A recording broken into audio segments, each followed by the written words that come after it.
ഇപ്പോൾ റിജിത്തിന്റെ അമ്മ മാധ്യമങ്ങളെ കാണുന്നു. അതിനുശേഷം എം വി ജയരാജനിലേക്ക് വരാം. 2 വർഷം കഴിഞ്ഞു എങ്കിലും അല്പം ആശ്വാസം എന്ന് പറയാം. വധശിക്ഷയാണോ പ്രതീക്ഷിച്ചത്? അതെ, വധശിക്ഷ തന്നെയാണ് പ്രതീക്ഷിച്ചത്. ഒരിക്കലും അവർ പുറത്ത് വരാൻ പാടില്ല. അവിടുന്ന് തന്നെ അവരുടെ ജീവിതം തീരണം. അതാണ് എനിക്ക് വേണ്ടത്. എൻ്റെ കണ്ണിൽ നിന്ന് ഒഴുകിയ വെള്ളത്തിന് എൻ്റെ മനസ്സിൻ്റെ തകർച്ച എല്ലാ അമ്മമാർക്കും അനുഭവിക്കാൻ ഇടവരട്ടെ.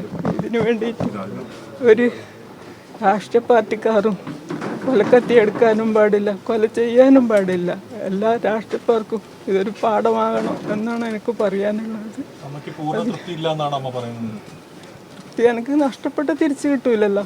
അത് തിരിച്ചു കിട്ടിയെങ്കിലല്ലേ എനിക്ക് ആശ്വസിക്കുക, അവനെ കണ്ടു സന്തോഷിക്കാൻ കഴിയുള്ളൂ. അതൊരിക്കലും കിട്ടൂലല്ലോ. പിന്നെ എങ്ങനെ ഞാൻ സന്തോഷിക്കുക? എങ്കിലും അതിലിപ്പോൾ ആശ്വാസം ഉണ്ടെന്ന് പറയാം.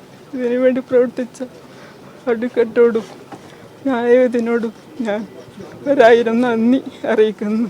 അതുപോലെ തന്നെ എൻ്റെ പാർട്ടിക്കാരോടും നാട്ടുകാരോടും അവരുടെ സുഹൃത്തുക്കളോടും എല്ലാവരോടും ഞാൻ നന്ദി അറിയിക്കുന്നു.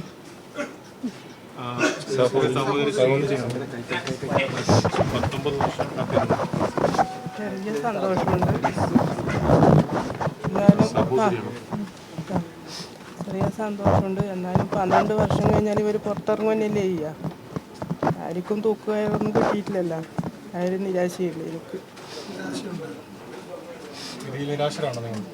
ഈ നിരാശയുണ്ട്. 12 കൊല്ലം കഴിഞ്ഞാൽ ഇവർ പുറത്തന്നെയല്ലേ ഇറങ്ങുക.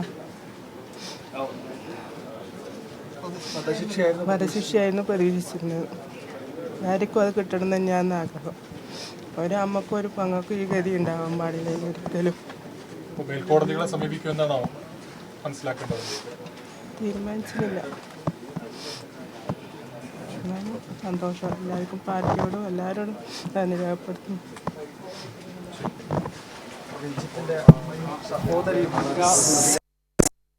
റിജിത്തിന്റെ അമ്മയും സഹോദരിയുമാണിപ്പോൾ പ്രതികരിച്ചത്.